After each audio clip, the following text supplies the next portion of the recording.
Sejumlah Menteri Kabinet Merah Putih mengaku siap untuk langsung bekerja usai dilantik pada hari Senin.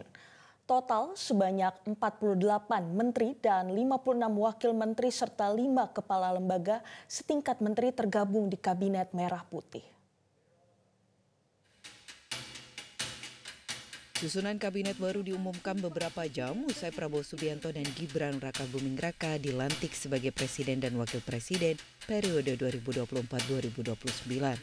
Sejumlah pekerjaan rumah menanti para menteri dan wakil menteri yang tergabung dalam Kabinet Merah Putih. Susunan kabinet diumumkan langsung oleh Presiden Prabowo didampingi Wakil Presiden Gibran dan Ketua Gugus Tugas Tim Transisi Pemerintahan Prabowo Sufmi Dasko Ahmad di Istana Merdeka Minggu malam.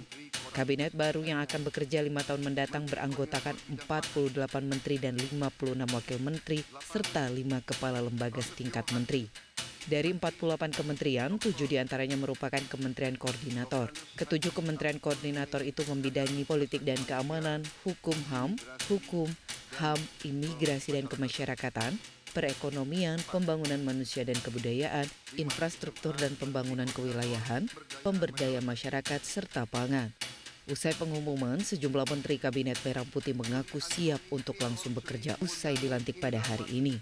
100 hari pertama menjadi tugas awal yang harus diselesaikan para menteri. Langsung bekerja keras dan menyukseskan apa yang menjadi visi misi beliau.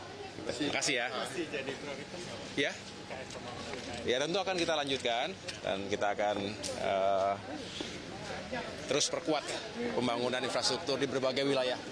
Ini enggak emang tugasnya sama seperti Kominfo ya Bu, tapi cuma ada tambahan digital saja. Penambahan digital ini untuk menjawab juga perkembangan teknologi dan zaman, artinya komunikasi memang ke depan juga tentu berbasis digital, tapi juga kita tahu kemarin salah satu PR kita juga adalah bagaimana mengamankan data-data kita, itu juga terkait dengan digital dan pemerintahan yang efisien, efektif.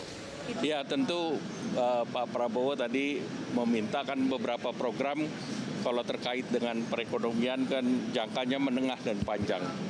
Karena kalau bicara jangka pendek kan capaian angka indikator yang berdasarkan quarterly, tetapi kita diminta mempersiapkan ke depan ya tadi tantangan terkait subsidi energi, karena kemudian juga bagaimana membuat kebijakan energi subsidinya itu tepat sasaran. Paling tidak dalam 100 hari ini kita mempersiapkan yang pertama rebranding koperasi untuk meningkatkan gairah masyarakat berkoperasi, yang kedua digitalisasi koperasi, dan yang ketiga adalah memperbaiki tata kelola dan SDM pengelola koperasi di seluruh Indonesia. Insya Allah saya akan menjalankan tugas ini dengan sebaik-baiknya karena memang selama ini saya memang banyak menangani masalah hukum walaupun berada di luar pemerintah. Jadi sekarang ini masuk ke dalam pemerintah yang bertugas untuk melakukan pembangunan terhadap norma-norma hukum dan juga penegakan hukum di masyarakat kita. Menata ulang